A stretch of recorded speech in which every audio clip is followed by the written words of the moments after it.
तो जो मूवी मैं आज आपको एक्सप्लेन करने वाली हूँ उसका नाम है द लोरेक्स। मूवी के स्टार्टिंग में भी हम एक बूढ़े कैरेक्टर को देखते हैं जिसका नाम लोरेक्स होता है। वो एक शहर के बारे में स्टोरी सुना रहा होता है कि वहाँ की हर चीज प्लास्टिक की है। इवन वहाँ के ट्रीज, वहाँ के प्लांट्स और तो और उस शहर में हवा या पानी भी नहीं है। उस शहर में हवा और पानी डिलीवर किया जाता है और इसकी रिस्पॉन्सिबिलिटी शहर के मेयर की है। लेकिन वो ये काम फ्री में नहीं करता, बल्कि उसने इस चीज के लिए अपनी कंपनी बना रखी है जिससे वो करोड़ों कमा रहा है। यहाँ के लोग अपने लिविंग स्टाइल से तंग आने के बजाय काफी खुश हैं। इसी शहर में एक छोटा बच्चा रहता है जिसका नाम है टेड। उसे शहर में एक लड़की बहुत अच्छी लगती थी जिसके वो घर जाया करता था। अब उस लड़की के घर पर बहुत ही प्यारा पेंट हुआ होता है जो कि उस लड़की ने खुद ही किया होता है। वो कुछ ट्रीज की पेंटिंग होती है। वो लड़की टेड को बताती है कि मुझे इन दरख्तों को असल में देखने का बहुत शौक है क्योंकि इस शहर में तो हर चीज प्लास्टिक की है, यहाँ दरख्त भी असली नहीं है। अब टेड सोचने लगता है कि वो इस लड़की की विश पूरी करेगा और उसे एक ना एक दिन ये असली दरख्त दिखाएगा। अब वो अपने घर जाकर अपनी मदर से पूछता है तो उसकी मदर उससे कहती है, तुम कैसी बातें कर रही हो टेड? असली दरख्त तो कई साल पहले खत्म कर दिए गए थे और अब शहर में काफी महंगे और कीमती दरख्त लगे हुए हैं जो कि प्लास्टिक से बने हैं और कभी भी खराब या डैमेज नहीं होंगे। बाकी दरख्तों का तो ख्याल भी रखना पड़ता है, लेकिन तुम क्यों पूछ रहे हो? तो टेड कहता है क्योंकि मैं असली दरख्त देखना चाहता हूँ। तभी टेड की ग्रैंड मदर उसे कहती हैं कि अच्छा, अगर तुम्हें असली दरख्त देखने हैं तो मैं तुम्हें एक आदमी का पता बताती हूँ।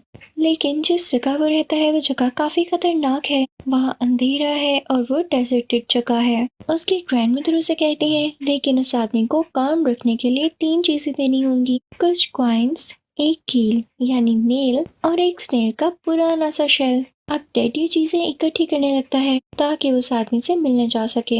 अब रात होने वाली होती है और टेड अपनी बाइक पर निकल पड़ता है ताकि वो उस आदमी से मिल सके जिसका नाम ऑन्सलर है। टेड काफी एक्साइटेड होता है। अब जब वो रास्ते के अकॉर्डिंगली आगे आगे जाने लगता है तो देखता है कि उसके चारों तरफ दीवार है जो कि मेयर ने ही सिटी के अराउंड बनवाई होती है ताकि कोई भी सिटीजन यहाँ से बाहर न जा सके। और जगह जगह पर उसके सीसीटीवी कैमरास भी थे ताकि वो सिटी की रिपोर्ट रख सके। इस बात की खबर मेयर को भी हो जाती है तो उसे बहुत ज्यादा गुस्सा आता है। उधर टेड उस दीवार में से एक दरवाजे में से होते हुए अंदर चला जाता है जहाँ पर देखता है कि वहाँ सारा ट्रेनिंग सिस्टम है। शहर का सारा गंदा पानी वहाँ पर ट्रेन होता है। अब वहाँ से बाहर आते हुए जब टेड बाहर निकलता है तो बाहर की दुनिया देखकर हैरान रह जाता है। वहाँ की हवा बिल्कुल फ्रेश नहीं होती और जैसे हर चीज डिस्ट्रॉय हो गई हो और यहाँ कुछ भी ना बचा हो।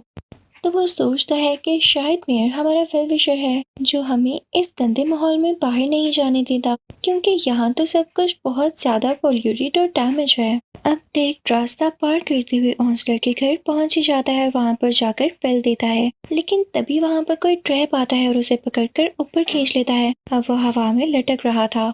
वो बूढ़ा आदमी शीट्स में से देखता है और कहता है कि तुम कौन हो? तो टेड उसे कहता है कि मैं आपसे पूछने आया हूँ कि दुनिया तबाह कैसे हुई। तो ऑन्सलर उसे अपने बचपन की और जवानी की स्टोरी सुनाने लगता है। वो बताता है कि वो कोई इन्वेंशन करना चाहता था और उसने उस पर काम शुरू भी कर दिया था, लेकिन अपनी सिटी में रहकर ये पॉसिबल नहीं था तो उसने अपना घर छोड़ दिया और एक ऐसी जगह पर आकर रुका जो कि बहुत ही ज्यादा खूबसूरत थी और उसमें हर तरह का कलर था। वहीं पर कुछ ट्रीज थे जो कि बहुत ज्यादा प्यारे थे और वो इसके इन्वेंशन में काम आ सकते थे। तो इसने सोचा कि वो इन ट्रीज का यूज करेगा। ऑन्सलर और भी बताता है कि वहाँ पर बहुत सारे एनिमल्स थे। इनको इसने मार्शमेलोस के लायर में काफी अच्छी दोस्ती हो गई। लेकिन जब वो दिन आया जब इसने पहला ट्री काटा तो एनिमल्स ये देखकर डर गए क्योंकि ये इन सब का घर हुआ करता था और ऑन्सलर इनके घर को डैमेज कर रहा था।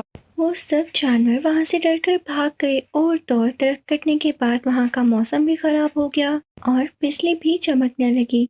तभी उस दरख्त में से एक छोटा सा आदमी बाहर आया जिसका नाम था लोरेक्स। उसने ऑन्सलर को बताया कि मैं इस जंगल का प्रोटेक्टर हूँ और तुमने दरख्त काटकर बहुत बड़ी गलती की है। बेहतर होगा कि तुम जल्द से जल्द वापस चले जाओ। लोरेक्स ने ऑन्सलर को ये भी कहा कि अगर रात होने तक तुम यहाँ से वापस ना गए तो नेचर तुमसे रिवेंज लेगी और जो कुछ तुमने नेचर के साथ किया है वही तुम्हारे साथ भी होगा। लेकिन इसके बाद हम प्रेजेंट में आते हैं। तो ऑन्सलर, जो कि अब एक बूढ़ा आदमी है, टेड से कहता है कि बस अब मैं थक गया हूँ, बाकी की कहानी मैं कल सुनाऊंगा। और तुम एक अच्छे बच्चे लग रहे हो, तो तुम बहुत रात हो चुकी है, तो घर चले जाओ। अगले दिन हम टेड को ख्वाब देखता हुआ देखते हैं, जिसमें वो उसी लड़की को देखता है जो उसे अच्छी लगती थी। वो उसे उसी दरख्त का एक हिस्सा गिफ्ट कर रहा है, तो वो काफी खुश होती है। लेकिन जल्द ही टेड अपने ख्वाब से जाग जाता है और ऑन्सलर से मिलने के लिए एक बार फिर से निकलने लगता है। लेकिन रास्ते में वो मेयर उसे रोक लेता है, क्योंकि वो नहीं चाहता था कि दरख्तों के बारे में ज्यादा जाने, क्योंकि इससे उसका बिजनेस जो खराब हो सकता था। मेयर उससे कहता है कि मुझे बहुत सारे काम है, मैं तो यहाँ से जा रहा हूँ, लेकिन याद रखना सिटी में जगह जगह कैमरास हैं, और अगर तुम यहाँ से गए तो अच्छा नहीं होगा। लेकिन उनके जाते ही टेड वहाँ से फौरन से निकल जाता है और दोबारा से ऑन्सलर से मिलने जाता है। यहाँ ऑन्सलर वो स्टोरी दोबारा से सुनाना शुरू करता है कि मैंने उस तरह के फर को यूज करते हुए एक थ्रेड बनाया और उसी से अपना कपड़ा बनाने लगा, जिस पर मैं रिसर्च कर रहा था। लेकिन ये बात लोरेक्स और उन एनिमल्स को बिल्कुल पसंद नहीं थी कि मैं उनके दरख्तों को डैमेज करूं। तो लोरेक्स ने मुझे मेरे बेड के समेत ही नदी में बहा दिया।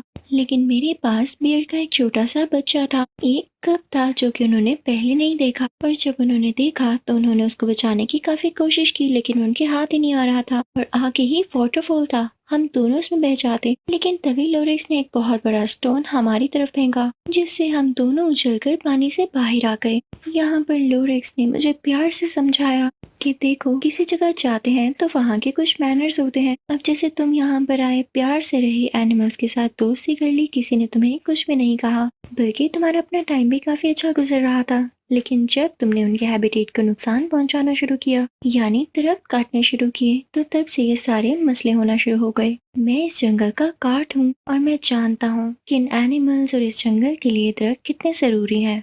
तो अगर तुम्हें यहाँ पर रहना है तो प्यार से रहो, इन एनिमल्स के साथ दोस्ती करके रहो, लेकिन प्लीज इन दरख्तों को कुछ मत कहना। तो ऑन्सलर कहता है कि फिर मैं समझ गया और मैंने उनसे वादा लिया कि मैं अब दरख्तों को कुछ भी नहीं करूंगा। अब उधर ऑन्सलर स्कार्फ बनाना कंप्लीट कर चुका होता है, तो वो शहर में आता है उसे बेचने के लिए, लेकिन तब कोई भी उसे खरीदता नहीं है। तो ऑन्सलर वो स्कार्फ को उसे से दूर फेंकता है, जो एक लेडी के ऊपर जाकर गिरता है, लेकिन उसे बहुत अच्छा लगता है। आहिस्ता आहिस्ता सब उसे पूछने लगते हैं कि ये तुम्हें किसने दिया, और सबको पता चल जाता है कि ये वही ऑन्सलर का स्कार्फ है, जो कि असल में बहुत कीमती और प्यारा है।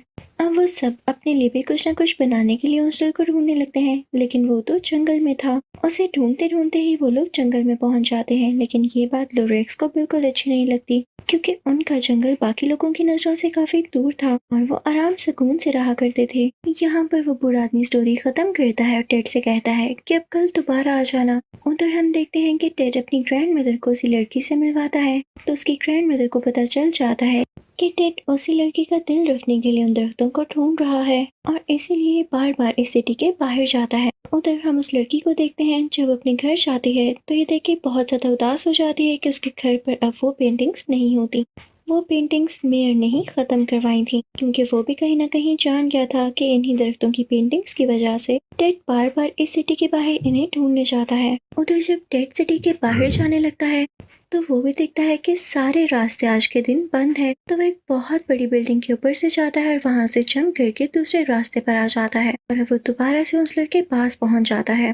ऑन्सलर उसे आगे की स्टोरी सुनाने लगता है कि जब मैं काफी मशहूर हो गया और मेरे पास काफी डिमांड आने लगी कि मैं इसको यूज करते हुए कपड़ा बनाऊं, तो मेरी फैमिली ने कहा कि हम भी तुम्हारे साथ जंगल में आएंगे, जिसकी वजह से लोरेक्स को और गुस्सा आ गया। लेकिन मैंने उसे समझाया कि नहीं, हम तुम्हारी मदद करने आए हैं, हम इन दरख्तों को नहीं काटेंगे। तो हमने वहां पर एक घर बना लिया और साथ ही साथ एक फैक्ट्री भी। अब मैं उन दरख्तों को काटता तो नहीं था, लेकिन उनकी थोड़ी सी फर उतार लिया करता था, जिससे जंगल को भी इतना कोई नुकसान नहीं होता था और मैं इसे थोड़ा थोड़ा करके यूज करने लगा, जिससे मुझे थोड़ा थोड़ा प्रॉफिट होता था। लेकिन एक दिन मेरी फैमिली ने मुझे कहा कि तुम एक या दो दरख्त काट सकते हो, इतनी में कोई बड़ी बात नहीं है। और मुझे भी पैसों का लालच आ गया, जिसकी वजह से मैंने दरख्त काटना शुरू कर दिए। और देखते ही देखते मेरे पैसों का लालच इतना ज्यादा बढ़ गया कि मैंने वो पूरे दरख्त ही काट दिए। यानी उस जंगल में जितने भी दरख्त थे मैंने वो सब काट दिए। मेरे पास पैसा तो बहुत सारा जमा हो गया था, लेकिन जब उस जंगल में एक भी वैसा दरख्त नहीं बचा तो मुझे अपनी फैक्ट्री भी बंद करनी पड़ी, क्योंकि मैं अब काम किस पर करता।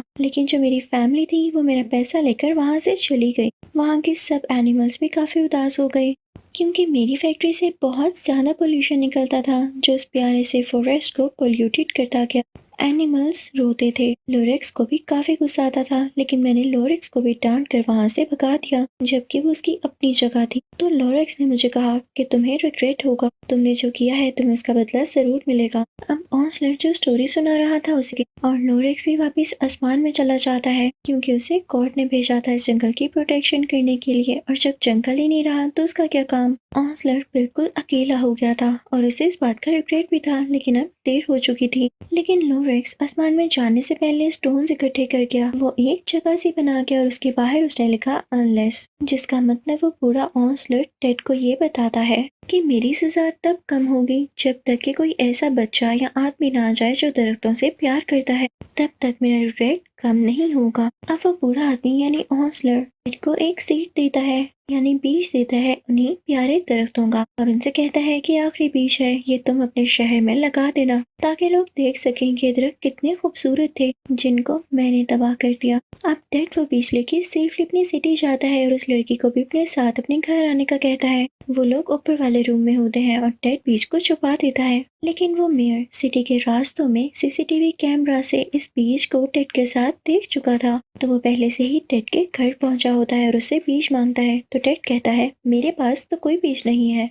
तो मेयर अपने साथियों से कहता है कि इसके घर की तलाशी ली जाए, लेकिन तभी वहां पे टेड की मदर आ जाती हैं और उन लोगों से कहती हैं कि ये क्या मैनर्स हैं, इस तरह से किसी के भी घर में आके तुम लोग तलाशी लोगे, चले जाओ यहाँ से। तो उन लोगों को यहाँ से जाना पड़ता है, और जब टेड अपने रूम में जाकर वो बीज ढूंढने की कोशिश करता है तो वो उसे नहीं मिलता। वो परेशान हो जाता है, लेकिन तभी नीचे आकर देखता है कि वो बीज उसकी ग्रैंड मदर के हाथ में है और उसमें से एक छोटा सा पौधा भी बाहर आ रहा है। वो बीज लेकर अपनी दोस्त को दिखाता है और उससे कहता है कि ये देखो, मुझे उसी दरख्त का ही बीज मिला है जो कि मुझे शहर में लगाना है, जिसके बाद वही प्यारा सा दरख्त यहाँ पर उगेगा। लेकिन एक इशू है, मेयर और मेयर के साथी मुझ पर नजर रखे हुए हैं, अगर मैं बाहर निकला तो वो मुझे पकड़ लेंगे और बीज को भी मुझसे ले लेंगे। अब टेड की मदर उसे कहती है कि परेशान न हो, मेरे पास एक आइडिया है। वो टेड की जैसा दिखने वाला एक पपेट बनाती हैं, यानी एक डमी बनाती हैं, और उसे गाड़ी की बैक सीट पर रखकर बाहर निकल जाती हैं। तो मेयर के लोगों को लगता है कि शायद इस गाड़ी में टेड है, तो वो उस गाड़ी का पीछा करने लगते हैं।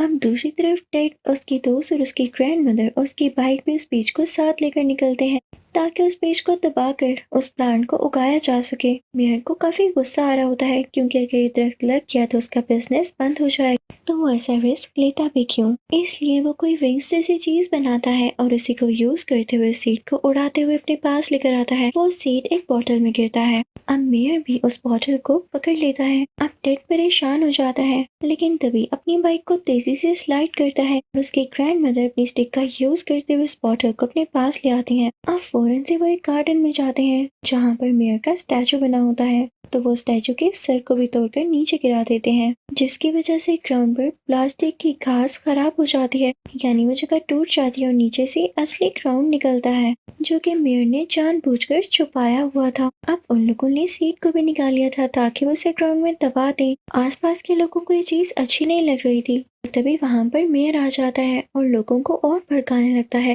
यानी उनके दिलों में नेगेटिव बातें डालने लगता है कि अगर टेड ने ये पौधा उगा दिया तो वो हर जगह गंद फैलाएगा, उसके पत्ते बिखर जाएंगे और वो बहुत ज्यादा जगह भी लेगा। क्या मेरे प्लास्टिक के दरख्त ठीक नहीं है, एक जगह पर ही रहते हैं, ग्रीन है और इतने प्यारे हैं। लोग उसकी बातों में आने लगते हैं, लेकिन तभी टेड की दोस्त उन्हें समझाती है कि आप लोगों को समझ क्यों नहीं आता, इसने प्लास्टिक के पेड़ यानी ट्रीज और प्लांट्स इसीलिए तो लगाए हैं ताकि ये ऑक्सीजन ना दे सके, तो उसके बदले में ये मेयर आपको एयर और पानी बेच सके। लेकिन लोगों को अभी भी उसकी बात पर बिलीव नहीं होता।